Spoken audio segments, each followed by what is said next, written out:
Nešto zaista odlično, lahmačun koji ide zaista u sve. Pogledajte kako ga ja pripremam.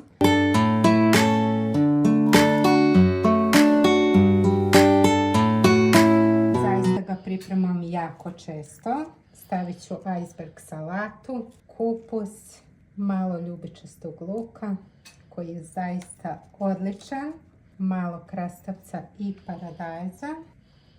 Ja ću sebi staviti i celu ljutu papriku jer odlično ide zajedno. Preko naravno dodajemo sos od jogurta i belog luka koji je zaista odličan.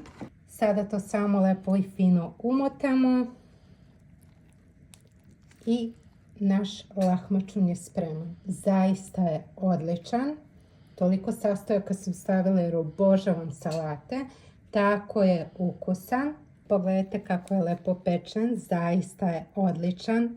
Ide odlično uz bilo koju seriju i film, a najlepše ide uz hladno pivo, tako da pogledajte cijel moj video, napravite, probajte i uživajte u ovom zaista odličnom ukusu.